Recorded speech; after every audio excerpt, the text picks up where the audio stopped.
You ready? You good, Charlie? Hot dog. Let's go, man. Diggity right. dog. Hot dog. It's George and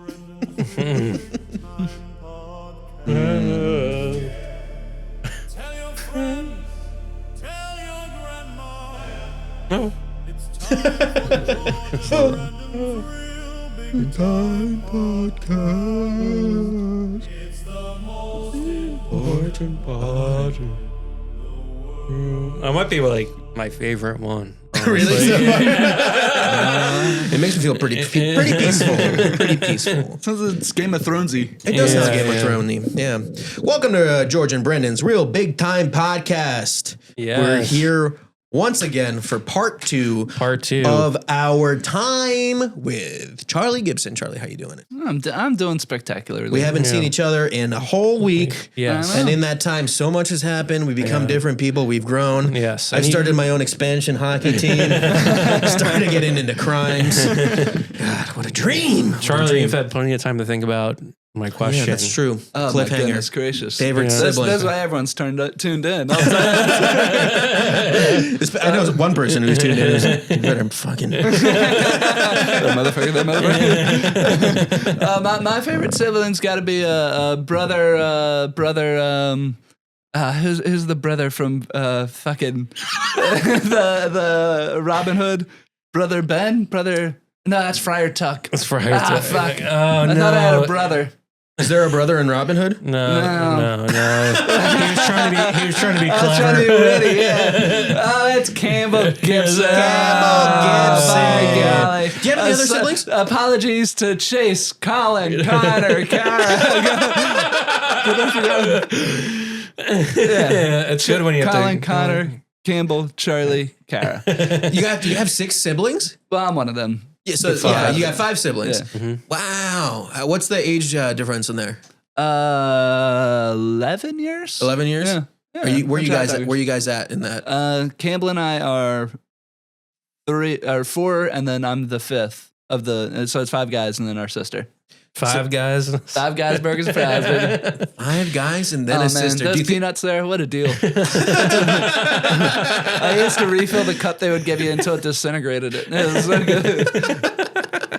They'd use the paper ones. I didn't know, and none of your other siblings do comedy. Only in their lives. Their lives are jokes, man. Yeah, just Campbell and I. Yeah. Wow. Yeah, for some reason I just imagined just you two, but now there's other Gibsons out there. Yeah. How about you folks? A Gibson I have a sister. Okay. Yeah, I have 4. I come from a bigger family. Yeah. I'm the oldest. Nice. Oldest of 5. Yeah. Did they do stand up? No. Good. Thank God. Good. Too many folks out there. Yeah. But well, you never know. They're also very young, so maybe they will, and I hope not. That's my biggest fear. And then These motherfuckers funny to me. And then they excel past me quickly.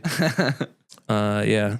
I mean, my little sister Deborah's pretty funny, so it's she's the youngest. Yeah. But she's gonna become a doctor, so keep doing that. Don't do this. Don't be a doctor and a stand-up comedian. That's crazy. That's too much. That is too much. There's this guy that does Philly's Funniest who's a doctor. I'm just like, fuck that. Go save a life. Yeah, isn't that enough? Isn't that the biggest thrill is saving a life? Apparently not. It's being on stage taking a laugh. You gotta take my thunder at helium. Wow. So that's a pretty big family. Was that like what's Christmas like for you guys? Do you guys have Oh yeah, big old hot dogging around. Yeah, hot dogging around. Do your any of your nephews? You got nieces and nephews? Yeah. Uh-huh. Man, Big old litter. Yeah. big old litter. Do your parents are like, when are you getting kids? When are you? No, I don't know. Do they have enough with your satisfied? Yeah, they're like, this is fine. Yeah, you and Campbell can keep doing comedy. Your children are the jokes you think of. So you guys are the second youngest beside your sister. Yeah. You. Yeah. And you. Yeah, Campbell's right in the middle. I know. Smack dab, as they say. What's the difference between you and Campbell? 2 years. 2 years. And he's older. Yeah. So, Basically the same. I'm just trying to figure out how to fill out this tax form. I listed you guys as dependents. I hope you don't mind. All right. Well, speaking of schemes. Yes. We got our bi-weekly segment here, Real Big Time News. And let's get into it. Stop the press. Real big time news bringing you the best. Big headlines. The stories are grand. But mostly weird stuff from Florida, man. Real big time news. Man, the listeners have got some long songs this week to enjoy. Long and slow. Welcome to Real Big Time News, the segment where we dive into the hottest news stories of today.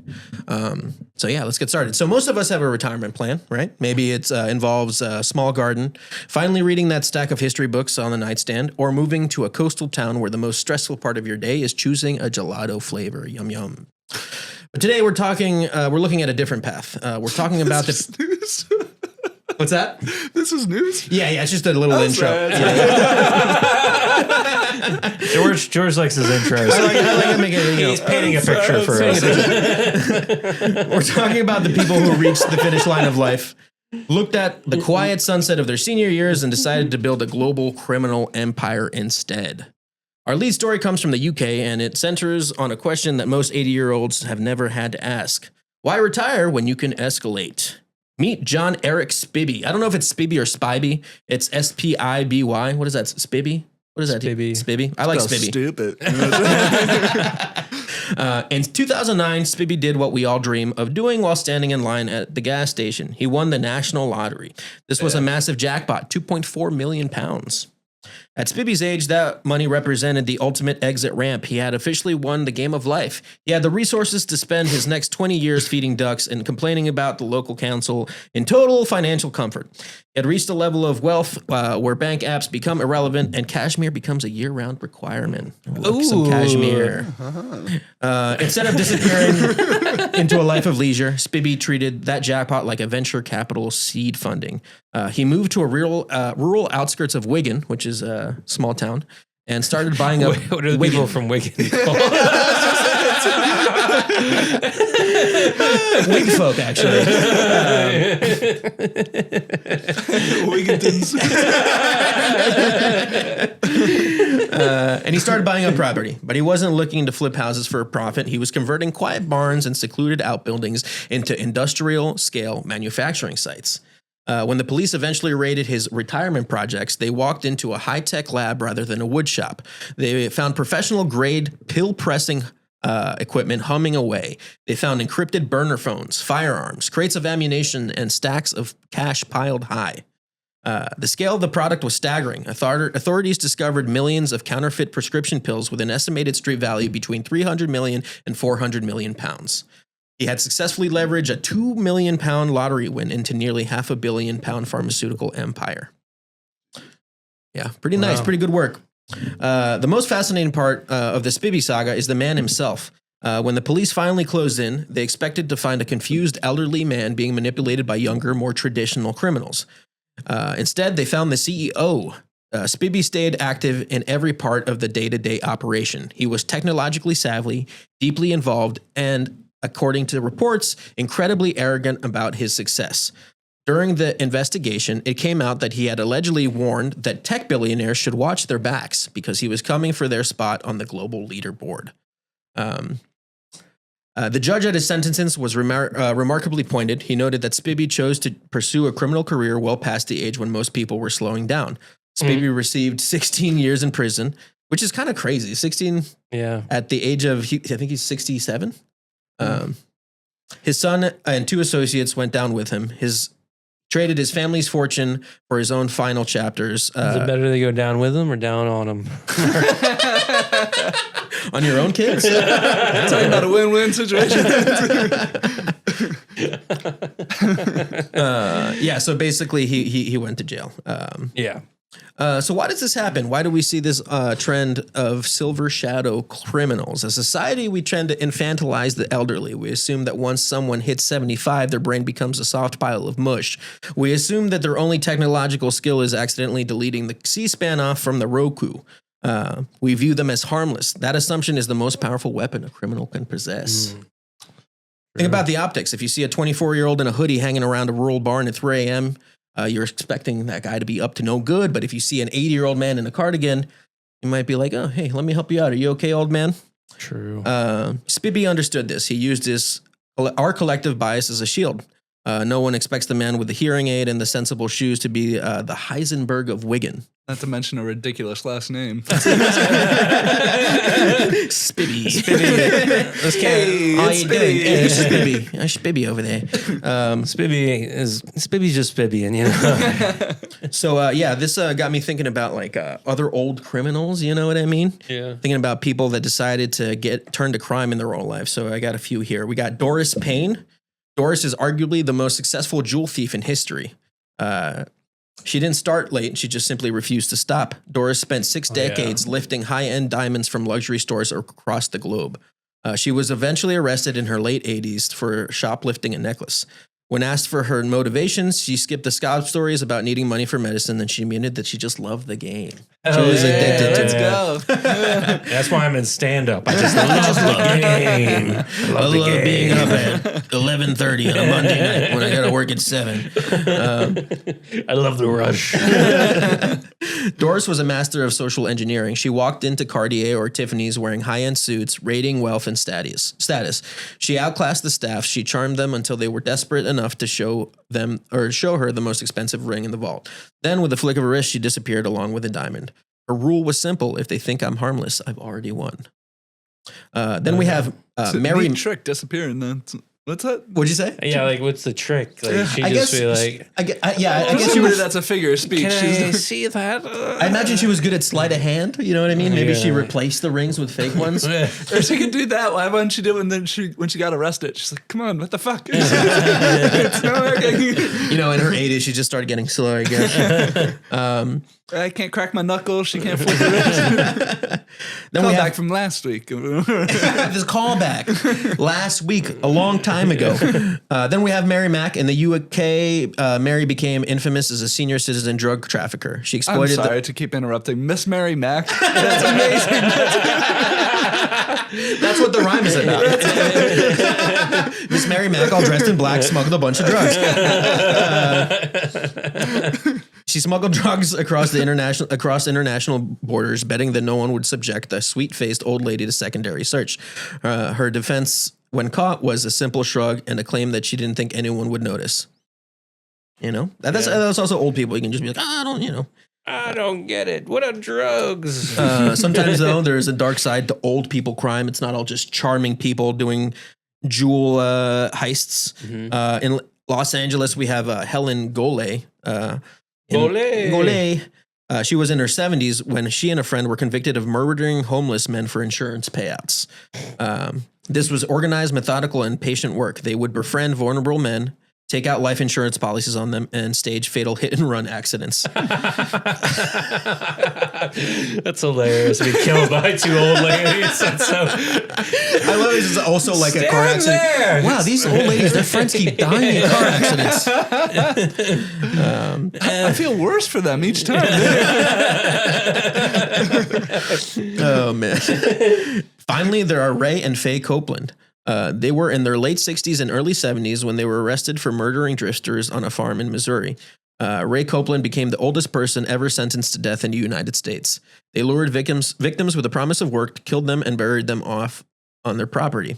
It's a grim reminder that get off my lawn takes on a deadly meaning when the bodies are under the petunias.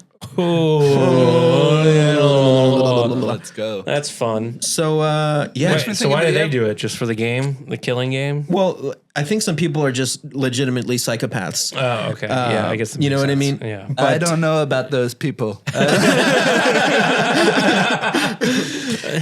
yeah, I think a lot of this speaks to like the fact that like, when you get old, people don't really think that you're up to something. You know what I mean? Yeah, So yeah. a lot of people think Presumption that's of innocence. yeah. If you've Yeah. always wanted to get into some fucking crime shit when you're old, you're like, this is the perfect time. That's what I'm gonna do when I hit 70. That's what I'm saying. When you get old, do heroin when you're 7 to 5. You know what I mean? Do bad stuff. Yeah, you're on your way out. You might as well. Yeah. You know, like what is what are they gonna send I'm you to jail? gonna get into tax fraud when I get real old. You know what I mean? Weird like that. larceny, grand larceny. I like arson, dude. Arson Yeah, for arson. an old person. Ooh, yeah. No one expects an old guy to be, setting buildings on fire. Because they're always setting themselves on fire by accident. I would accidentally set myself on fire. I would definitely do that. So yeah, I do love the idea of just an old criminal. You know what I mean? Yeah, that is good. Yeah. It's fun. Your guy, I guess for the guy from last week, he wasn't that old. No, he was in his like 50s. Yeah, he still had a good. He also had a whole life of crime. I know, yeah, yeah. But that is crazy to win the lottery and be like, how can I ruin my life?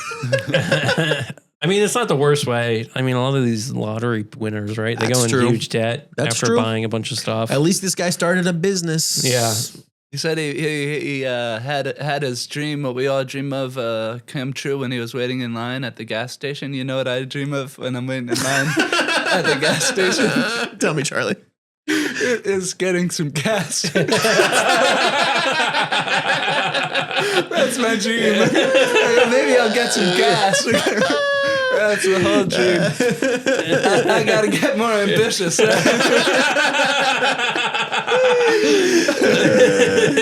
I crack myself up. Isn't that ridiculous? A lot of convenience-based dreams for Charlie. Yeah, they're pretty straightforward.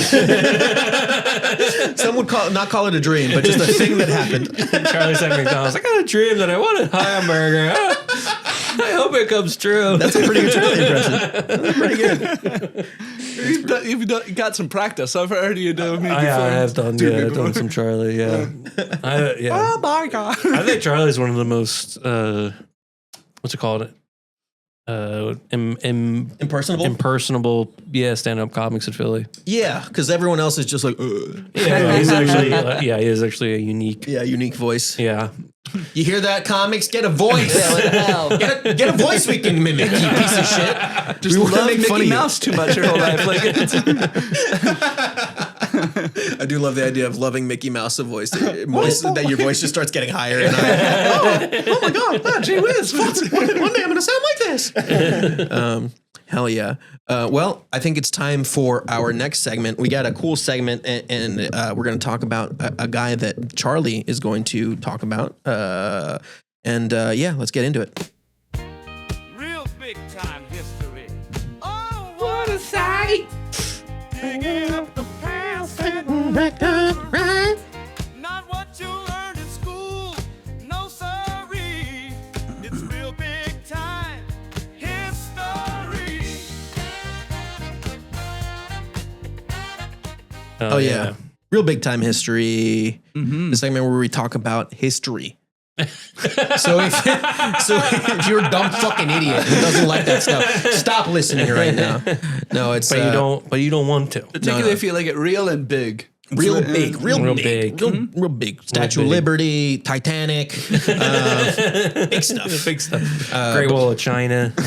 But Charlie, you got a cool guy that you want to talk about. I never heard about this guy until you brought it up, and he's apparently your hero. He is my and hero. it makes sense. I can picture you doing the kind of stuff that he was doing. Honestly, He's an inspiration. yeah. What was his name again? Alvin Shipwreck Kelly. Alvin Shipwreck Kelly. Shout out to Alvin Shipwreck Kelly. He was around what, like in the 20s? Yeah, he hit his prime about 100 years ago. That's not a nickname you hear these days, though. Shipwreck. Yeah. So he got the nickname. So he achieved fame. Well, I'll tell you how he got the Tell me how he got the nickname He first. got the nickname. He wrecked a ship. He did not survive a shipwreck. He was just a god awful bare knuckle boxer. And so when people watched him box, they're like, "Oh, that reminds me of when the ship wrecks and everyone dies." and everyone who gets off the ship but not far enough away from it, they're pulled down by the ship when it sinks. They all die, and not everyone who got off the ship, but they did get far enough away from it that they weren't pulled down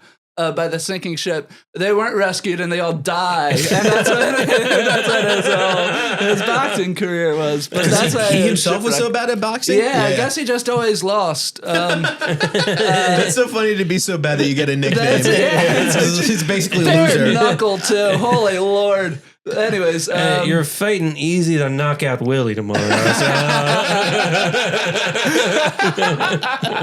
can you imagine losing that guy? Oh no! But anyways, he struck on a money making idea. He would go town to town, and he would go to the town's flagpole, and he would climb to the top, and then he just wanted to come down.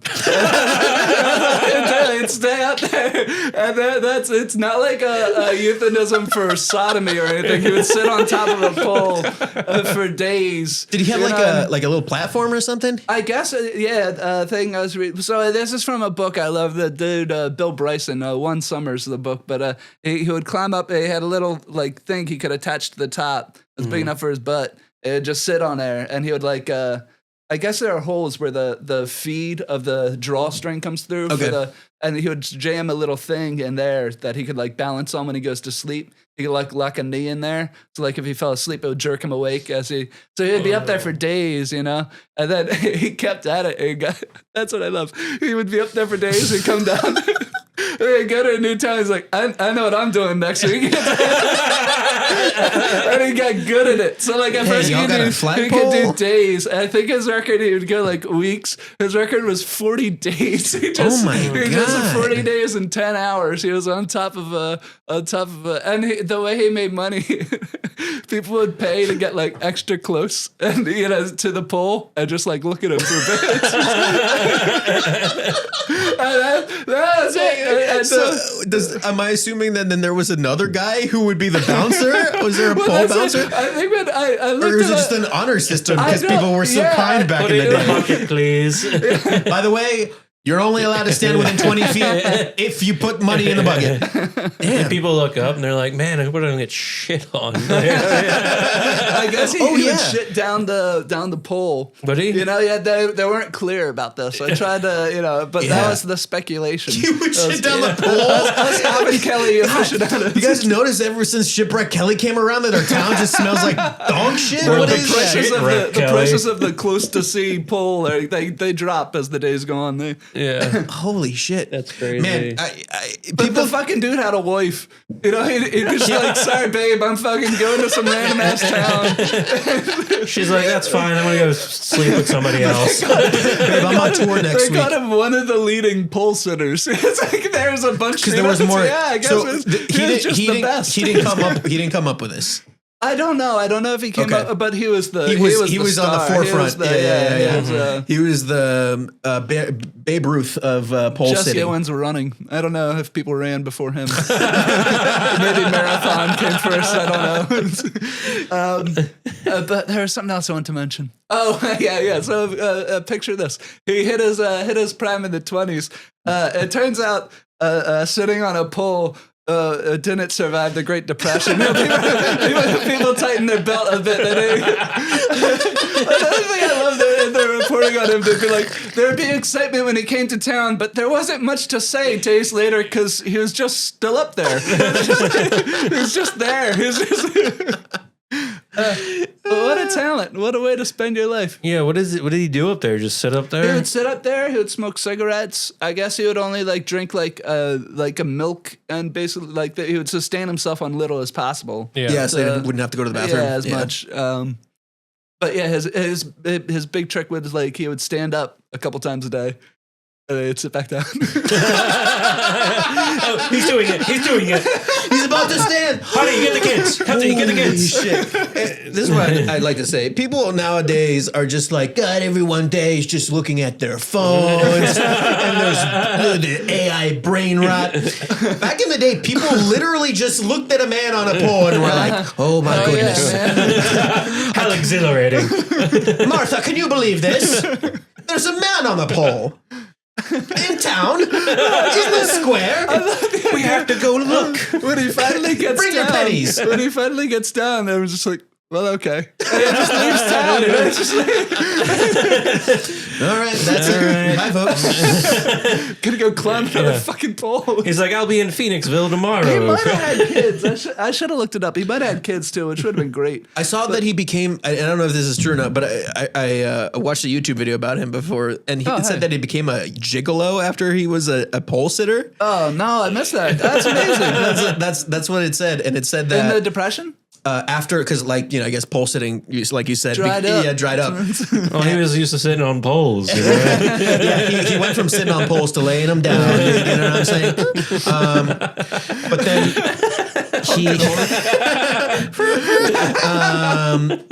But then like a guy was trying to do a news story on him, so he was like trying to find him, and he found him in like a cabaret, and a bunch of women were like trying to pay him for the pleasure of simply dancing with him.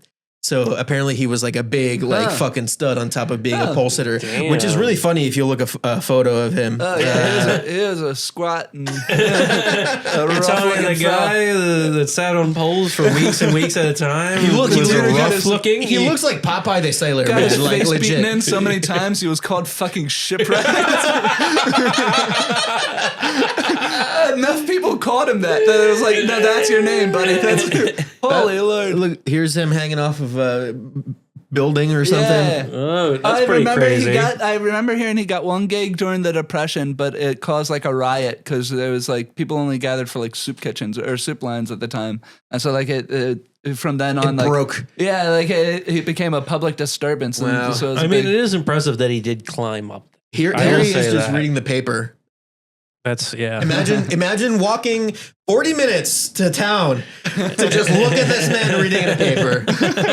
My golly, there he is. That's like in all weather too. Can you imagine being like? Oh, that's true. Like it sucks being out in the rain for like 10 minutes. Like he's just like, all right, I'll It is stay a up. weird thing to put yourself through. You know what I mean? Like a feat. It is a feat. Like I won't say it isn't, but it is like a weird feat. David you know? Blaine did something like that recently, right? Didn't he? Where you're like, I know magicians have done it where they stay in like a box. Yeah, or they're something. just like, I'm just going to be up here for a Bury while. themselves Yeah. or whatever. Yeah. Yeah. Wow. What a dog. talent.